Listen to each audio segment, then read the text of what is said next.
Hey everybody, welcome back to ChatArgos. My name is Patrick Tan, General Counsel for ChatArgos, the blockchain analytics firm made famous for uncovering the BUSD under collateralization. I'm going to say that every time.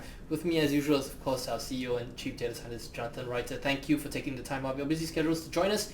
We do apologize for this delayed telecast. That's because some of us, me specifically, were away on vacation last week, and we'd like to get back in the studio just to talk about some of the stuff that matters. A lot of you guys have been reaching out to us over some of the stuff we publish on Tether, specifically on the Twitter handle. We want to address some of those questions that you guys had, and talk a little bit more about some of the stuff that the CoinDesk, Tether, those documents, what did they reveal, what did they not reveal, did they in fact answer any questions at all? So okay, so the Tether documents, and these are some documents from a FOIA procedure that CoinDesk's been going through. And for our readers who don't know what FOIA is, it's Freedom of Information Act. So most government stuff in the U.S. is public, both government produced and private documents, lawsuit type stuff, court records, whatever. So journalists try to get them. Fine. The documents that have now been, I guess, released is the word, or handed to CoinDesk and then published by CoinDesk. Made public, yeah. Are interesting and contain a wide range of information at different sort of levels of specificity and different degrees of understandability. Some of what's come out are what look like relatively normal bank statements with limited redactions from, Ansbacher, it's a bank in the Caribbean, and they look like standard portfolio statements, and there's, black lines over stuff, and the relationship manager's name, whatever, the names of some of the companies and the bonds. That, one imagines, is just real. Right. I mean, they got a statement. They have $589 million, whatever it was in there, in securities. And some of the other information is far more confusing. How so? Okay, so supposedly, and the releases around this have not been fantastic. So we know that CoinDesk is sending some additional FOIA requests to get some more information to clarify what their information was. Yeah. Everyone kind of expected that we were going to get portfolio contents as of a fixed date. So 31st March 2021 was the date they had promised to give. Some of the documents appear to include bonds, commercial paper, medium-term notes, whatever, that mature before that date, so they kind of can't be in the portfolio. And some of them mature well after that date, and so maybe they're too far in the future to have been in the portfolio on that date. We don't really know. So we can discuss some features of that data in a moment, but it is surprising and concerning, sort of as someone who's worked in finance and dealt with operational errors before, that the reports don't appear to be harmonized in any kind of internal system. Yeah. So you'd have thought if Tether was supposed to provide them with their portfolio contents, they would use their system to hand them the portfolio contents, and that they would kind of make sense dates-wise. Now, whether this is an attempt to give them information that's harder to go through, whatever, I don't know. But it didn't look like somebody that had a well-organized system for managing their holdings and simply ran a printout and handed it to the government. They may have not wanted to do that, whatever. But getting a long list of bonds with all kinds of names on them, no start dates, so we can only see the maturity dates for these things. So we don't know how long they were when they started. We think we know the date the portfolio is as of, but we're not even sure of that. And some of them ended before that date. So, okay, so that's kind of at a high level the weirdness. And I think for people who may not understand the implications of what that means, like, because we talk about start dates and end dates and stuff like that in a portfolio snapshot date, if the bond that you have has already been completed, we don't know if that was replaced. Well, you should have gotten the money back. It shouldn't be in your portfolio anymore. So either, bonds that default sit there till they get dealt with. No one's suggesting there are defaults here, but you'd clear it and move on. So is this a portfolio as of a previous date? Correct. Or did they just give them a pile of all the bonds they'd ever held part of? And to that point as well, most securities have one of a number of types of standard identifiers, QSIPs, ISINs, other stuff depending on exactly what system you're talking about. None of that stuff was provided. Yeah. Now, that isn't necessarily suspicious. There are legitimate reasons to have bonds that don't have any public identifiers like that. So if it's and for those people who don't know, you actually have to apply for these numbers. They're not issued as of a matter of course. Like for instance, our company, for instance, wanted to issue a bond or something like that, we'd have to go and apply for these numbers. Well, yeah, you go get there's registrars that keep track of this, registries keep track of stuff in there. So offshore notes, you go to one place to get an ISIN, split by country, whatever. There are cases where those things don't exist, where there are no identifiers, and that's okay. Yep. And I worked at Memorial for a long time, and we did a lot of private bank business, internal customers, where those things weren't necessary because the bonds never left the private banking setup. 100% normal, right? There's nothing wrong with any of that. Now, Ansbacher and the other banks they're involved with are smaller operations, so it seems less likely. Also, none of the issuer names on any of these lists were the banks that we know that they're banking with. Yeah. I mean, they may have historically had relationships with some of the Chinese banks on the list, but they're not like currently banking at ICBC, and there were $800 million or something of ICBC bonds listed on the holding. So it isn't that was all done within ICBC. So it doesn't seem like that kind of arrangement. Similarly, there are some interesting numerical patterns in some of this data. So already it looks messy. Yes. Right? And messy is suspicious. Right? So you can be suspicious of a portfolio in a number of ways. They taking too much risk. They whatever. They're stealing money. They're faking the documents. Whatever. Those are all different types of concern. So specifically, if you look at the purchase prices, yields on a number of these bonds, the numbers exhibit patterns that are more consistent with being made up than being naturally occurring things. So tell us how. So this doesn't mean that they're not real. It just means that more investigation is sort of warranted. So there's a phenomenon. This is I think 19th century sort of observation that numbers in the natural world follow a distribution known as Benford's law. So the idea is you pick any number, right? The first digit of most numbers up to that is 1, followed by 2, followed by 3, in a relatively smooth curve down. And the answer is, of course, the number of leading digits up from 0 to 100 is even, because there's 10s and 20s and 30s and 40s. But if you pick any number, you're probably going to land in the middle of the range. And if you keep doing that, you're going to get a lot more 1s as your first digit than 2s and 3s. When people make up random numbers, they tend to do it uniformly. And when nature generates a random pile of something, the height of that pile, the first digit, generally follows Benford's law. The distributions of the numbers and the repeats of exactly the same sequences of digits are concerning. Again, doesn't mean there's anything wrong.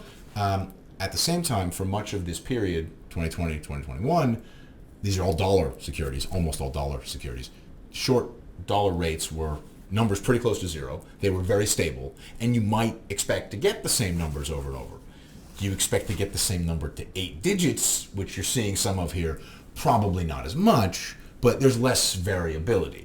If you issued a bunch of short-dated bonds throughout 2023 and the yield was always the same number, clearly there's something wrong there. Because interest rates are moving materially now. Yeah. They were more stable then. This is not conclusive evidence, but it's another sort of clue that this stuff doesn't quite look right. You got suspicious numbers, you got suspicious dates, you got reports that seem to be very different from different places and not glued together. At best, it's sloppy, and maybe that was an attempt to confuse the government. Like the bull case, such as it is this information is confusing, hodgepodge, inconsistent to just avoid disclosing too much to the government, and we have no idea how much these prosecutors understand about financial statements, whatever, but that if they're not experts in what this is supposed to look like, maybe they were trying to snow them under by giving them some weird documents. I don't know. Because this is NYAG, it's not the NYDFS. If it was the NYDFS, I would be a bit stunned that they wouldn't know this. I mean, but they also, you think they have experts looking at stuff. So it looks like some mixture of trying to confuse them and just not being very well organized. So that's my guess. We also found typographical errors. Not that these are a big deal, but they were there. Yeah, so you have company names that are spelled differently in different places. Some of them are missing N's. Yeah, and you expect if you have a system that's tracking your bond holdings that the company that issued those bonds is spelled the same every time. Again, it could just be a very sloppy system, but these are all suggestive that things are not great. It's a weird thing though. I mean, if you just think about it from a logical standpoint, if you, for instance, you collected Hummels or something like that, and you had a catalog for them, you wouldn't name the same Hummel a different name each time it went into your collection, because how would you find it? Yeah, yes. So these are not records that come from a standard, proper, high-quality portfolio management system. Whether that's on purpose, I couldn't tell you. If you look at believe it's the Ansbacher statements that are very clearly someone's portfolio statement printed out, black lines in places, and put in a copy machine, right? You can tell that's what happened. Maybe they get those as inputs, and then actually there's a proper system back over there somewhere, and they just gave them copies of those inputs. But the other spreadsheets didn't come from there, so it raises more questions than it answers. I don't think that surprises anybody. I will say, on a related note, we talked about this a week and a half ago, the names of the companies that have issued a lot of this paper just look like standard borrowing vehicles. Yep. So I don't know that there's any information really there. Possibly the people in the Treasury Department at a couple of those companies are not too happy about being on the list, but you're active in the EMTN market, you don't get to pick your buyers. I know there are a few people who are trying to find some of these notes in registries, because just because they didn't give you the ISIN or the QSIP or whatever doesn't mean they don't have one. Yeah. So it may be possible to find, maybe not. No, but long story short, despite the FOIA request and them getting the documents, CoinDesk producing the stuff and everything, truth of the matter is that these documents didn't really tell us anything meaningful at all, I guess. Okay, I'm not sure I quite agree with that. So they definitely have accounts at a couple of these banks. Okay. And that's fully confirmed in a way that I don't think had ever been. Oh, that's true, yeah. I mean, even if they said publicly they're banking somewhere, no one really knew if that was true. Yeah. And you also know that the bank knows it's them because the name of the company on the top was Tether International Limited. Yeah. So, and they had a relationship manager and they blacked out the person's name. Totally standard privacy stuff. Yeah. So that's information. That list of bond names. Okay, I guess. It looks to me like they're doing some kind of offshore borrowing. That they're investing in offshore borrowing. Correct. So I think, to rephrase, I guess, it's not so much that it didn't give us any information. I think what people wanted to find out is that, are these things backed? I think that's the main question.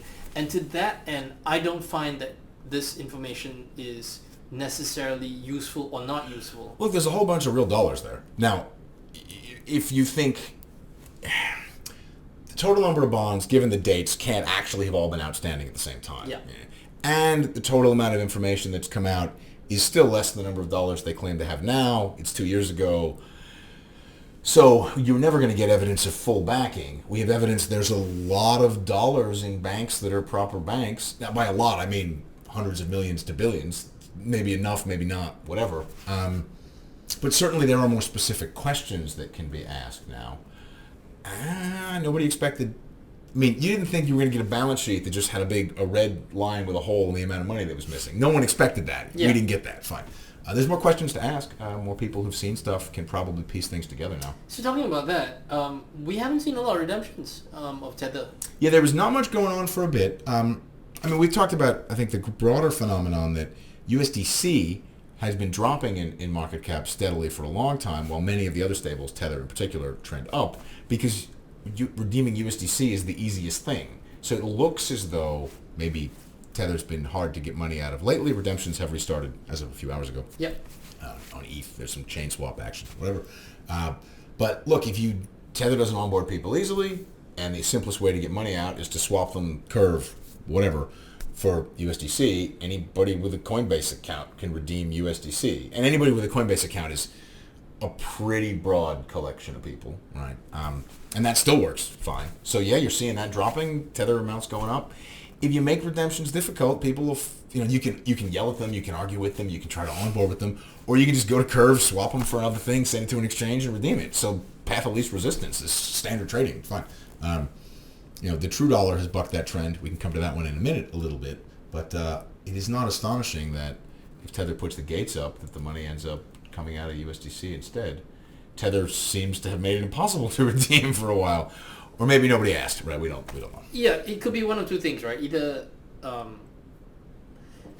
they charge a fee, right? So, No, I mean, the fee. If you really wanted the money badly enough, you would. Yeah, but if it costs you less than 10 basis points to swap it for USDC, Coinbase doesn't charge anything. So correct. You would do that. So, of course, the other theory of that I've heard is that it's not possible for some of these guys to actually... They need to stay inside. Well, yeah, I mean, this is kind of the big picture thing people are starting to recognize about Tether, in particular on the Tron network. Many of the users can't KYC with Coinbase, don't have dollar bank accounts, just because they live in countries that aren't supported or, capital controls, whatever. Okay, and so those people are not going to redeem. Yeah. Fine. Look, if you're effectively a money market fund operator and your customers have no way to pull their money out and you keep all the interest, nice work if you can get it. Yeah, I mean, so the business model makes sense. Yep. Okay, fine. There may be other issues here, but that version of the product, I kind of get. So from that perspective, that's why the 3 pool is such a massive imbalance. Yeah. I mean, that makes sense, and that's the point I wanted to make, which is that it may not be as nefarious as people think it is, because look, if you can't redeem Tether, the usual way. I don't even know if there is a usual way, but if you can't do it the regular way, then this is one way to do it. I mean, the 3 pool contains 3 stablecoins, 2 of which, until somewhat recently, were very easy to redeem for free, and one of which has always been difficult to redeem for free. That one became harder. People want their money back, so the pool fills up with the one that's harder to redeem. The price is still reasonably close to 1 for 1, but if people are dumping Tether in the pool at below 99.90, it tells you they're paying more than the 10 basis point redemption fee, so probably they either can't redeem or refuse to redeem, don't want to redeem for some reason, whatever. Pretty clear signal. It was persistently below that now for quite some time. Okay, finally, before we move on to our last topic for today, which is the $2 stuff and Prime Trust, we've seen that there is a spread on USDT on Binance.us. Yeah. So Binance US, something wonky is going on with dollars in Binance. This is supported by a tremendous range of public evidence at this point. It is very clear that people value $1 on Binance US as less than $1 in a lot of other places. Whether that's because there's still ongoing fighting with the government about access to assets, redeeming assets, transferring assets, force freezing assets, whatever. Whether that's general concerns about solvency of various entities. In the case of FTX, we know that at least some executives prioritized treating clients of FTX US well over clients of the offshore exchange. There's that famous, some cursing and whatnot about where the money's gone, and then quickly the money was transferred to FTX US. Would Binance support the US version or the offshore version? I don't know. I don't have an answer to that, but it's a legitimate question, and people might feel different ways about it. I think, relatively speaking, they're less concerned about the U.S. authorities than the FTX people, who were, in some cases, reasonably well-known American financial executives based in the United States. So you'd think they'd prioritize the U.S. ones relatively more than Binance, just because Binance doesn't have a huge team in the U.S. doing this stuff anymore. They've had people, whatever, it rotates. Alvin Bro versus a guy that was a general counsel at a proper, his bank historically, whatever. It's a different scene. So there's something going on there. Tether and just dollars in general, the prices are not the same.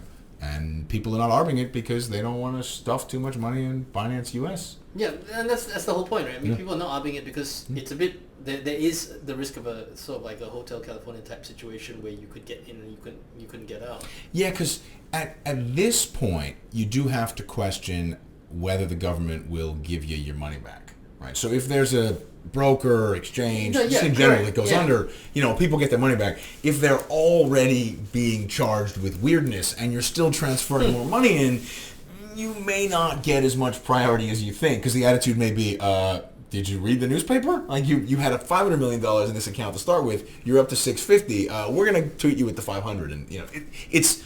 I can see why people are resistant to funding additional amounts of dollars in Binance US. That seems completely logical to me. To me as well. I mean, if it's simple analogy is if it's an unlicensed casino that's under investigation. I don't think the authorities will take kindly to the fact that you're bringing more money to gamble at this. Yeah, you're not going to get that much protection probably on that. Illegal casino. Yeah. Okay, great. So as we segue into the final topic for today, which is $2 and Prime Trust, which we hadn't really had a chance to talk about since the last time that we spoke. So this one, the $2 is just the gift that keeps on giving. So this thing, up until the summer of 2022, was just a total snooze mode. It was a total snooze mode. There had been some good reporting out of Protos around the acquisition of this thing by some questionable people, and I had found that the minting and burning cycles through this thing, going back a few years, were a bit suspicious.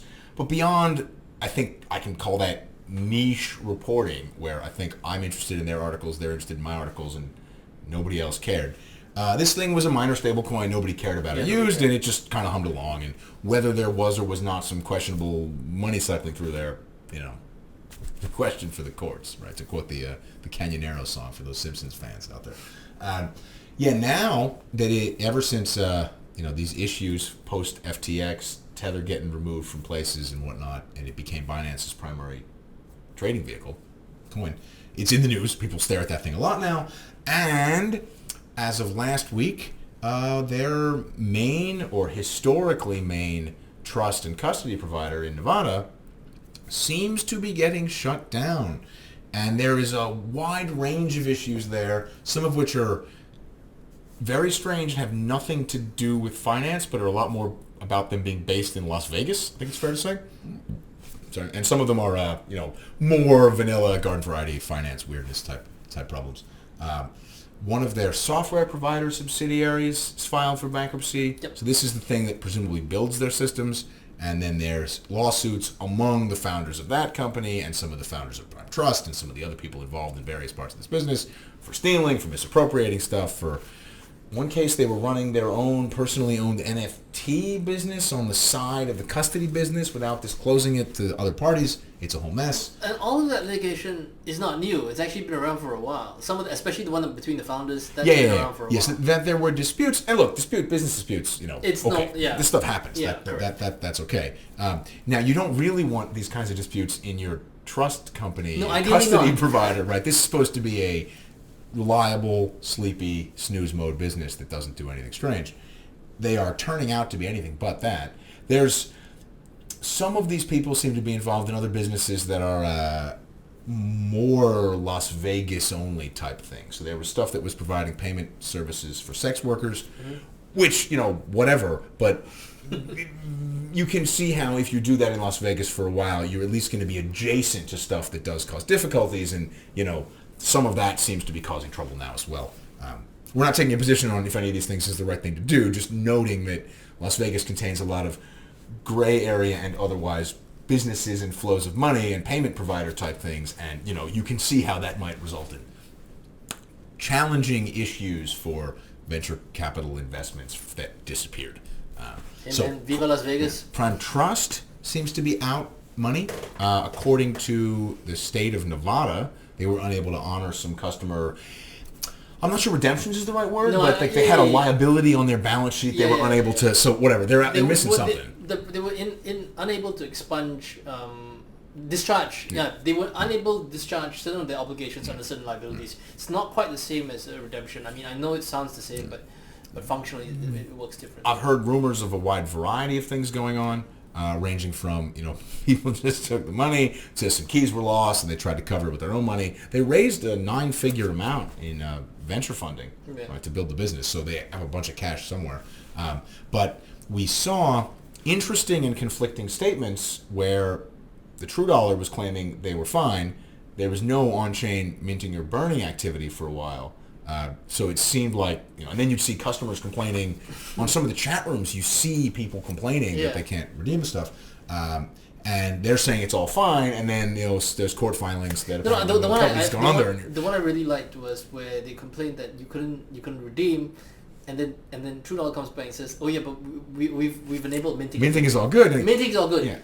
That wasn't the question we asked. Yeah, I also it seemed there was a large mint during some of this period. It seems unlikely that when your angry customers cannot get their money out, that somebody came in and said, here's $30 million, right? That person's got to be related in some way. Right? It seems unlikely that's an arm's length relationship. Speaking about Reddit, I've seen this on Twitter about how $1 billion True Dollar was actually minted. Yeah, lots of them.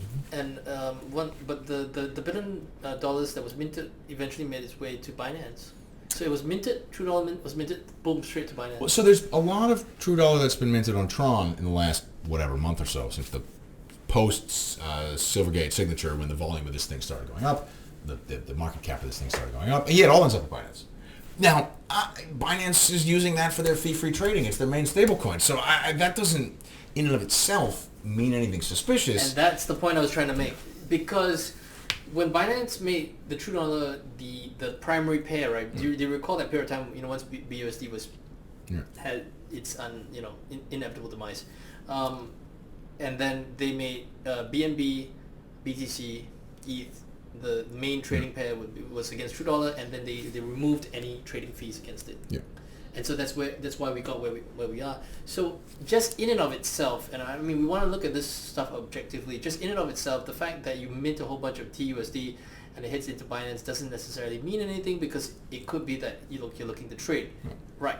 Now that having been said, it is also a bit peculiar that there are no redemptions going on. It seems strange that somebody would elect to go like, oh hey, look, we found Hotel California. Let's just put a whole bunch of real dollars that may or may not be able to get out. The presence of those tokens in Binance is not meaningful by itself. The idea that those tokens were minted in a period when many customers were publicly saying, you've taken away our ability to get our money out, and then we find out that at least one of their custody providers is in insolvency proceedings, been shut down by the relevant regulator. Yeah, okay, that starts to sound more like whoever put that money in might be related to where the money ended up, because I wouldn't put a whole bunch of money in something where the state of Nevada had said, I mean, this is Las Vegas has said, you're done, dude, right? And people are still putting chips in. So yeah, that's concerning. That's concerning. It's not clear what's going to happen there, because they've lost, I guess, the last of the substantial onshore custody providers, ex-Circle Coinbase USDC, right, was Prime Trust. And this stablecoin and Prime Trust provided custody for a wide variety of other businesses. That's it, right? It looks like Coinbase USDC is the only major way in and out now. The other providers that True Dollar has disclosed before tended to be Hong Kong-based trust company, Correct. Caribbean-based trust company. They did or do use BitGo, but for an irrelevant amount. Like the last amount I remember in BitGo was like $16, not the cost of the sandwich, $16. So I don't know that people are going to be terribly wild about wiring their money to a Hong Kong trust company or a Caribbean whatever bank. These are not U.S. retail type operations, right? Somebody will use them, but not that customer base. No, Coinbase, you can still make transfers major banks in the U.S. to Coinbase USDC. Correct. That's all fine. That seems to be the route. Coinbase has not lost its banking in. Well, I mean, it's still running. That seems to be the only one that's kicking. In some sense, they should be very happy that they've lost all their competitors. I mean, I guess Circle and Coinbase won because everybody else has been shut down, right? I mean, Circle has had some issues, but they're still standing. The state of Nevada hasn't told them to stop. We'll see what happens, right? It is weird. The number of routes is dropping. And yet somehow we saw Bitcoin surge above 30K. Well, look, if it's all going to turn into an offshore system, then and all the people who are wiring money in are the types of people who are perfectly fine using offshore trusts. Retail investors, not for you so much anymore. But yeah, okay, that's okay. That if liquidity is low, it won't take that many offshore dollars or real dollars, right, to push the price up. So it's a different dynamic. It's a different world. The things are not the same as they were. I guess from that perspective, I mean, with are we seeing like the last throes of retail? Well, at least U.S. retail. I think offshore retail, I don't know. Yeah. Other than the Coinbase axis, there's not a tremendous amount. I mean, Kraken's always been there, but Kraken's never been the largest volume of anything. Yeah. That seems to be the only way for dollars in and out there. As more creative offshore solutions start to appear, we'll see what happens. Right? I would expect to see a proliferation now of people doing offshore trust, custody, and stablecoin type services. And you're starting to see this a bit where various banks, different parts of the world, are getting involved in this. We'll see. Whether that is going to be retail facing in Western Europe and North America remains to be seen. Right? I'd be surprised. I would also be surprised. I would be It's surprised. not going to be in Japan where they have, Yeah. It's For very the tight. kibosh. Yeah. But offshore, right? We'll go back to the days where if you want to participate as retail, you need what was that blog post from early 2021? You need to spoof a Bolivian IP address on a VPN to get access to the offshore exchange. Stuff like that, I guess, will return, and then it'll be offshore finance investors, the Eurodollar market, right? Have a good time. Well, and you know what? To be fair, the offshore finance business is not small. Yeah. And it's significantly larger than what all of this stuff is combined. Yes, I agree with that. Yeah. So You know, See what happens. losing retail is not the end of the world. Well, it depends what you're trying to do, right? The TAM, it has. I think this has investment implications, but they're not quite the investment implications a lot of people think they are. Real offshore finance investor trying to move dollars and whatever liquidity management type things don't really care about the governance token of your staking protocol, right? And they're not going to put money in some 30% yield like that. That's not what that customer base wants. That is very much a retail type customer base. So it has implications for what tokens and projects tend to work and how investment. Does VC investment targeting a ginormous TAM really make any sense in an environment where you've given up on having retail dollars for a while? It's certainly different, right? There's other types of products to be built, but it's not the same market as it was. Maybe it's a better market, maybe it's a worse market, maybe it's a more stable market. It's a different market. It's a different market, that's for sure. And I think on that note, and that's it for this episode. Thank you for watching, and we'll look forward to seeing you again later this week. You're lucky this week, get a double bill. So from all of us here at ChatArgos, thank you for watching. If you've got any questions, hit us up or down in the comment section below. Otherwise, don't forget to like and subscribe. We'll see you again soon. Bye-bye. Sounds good.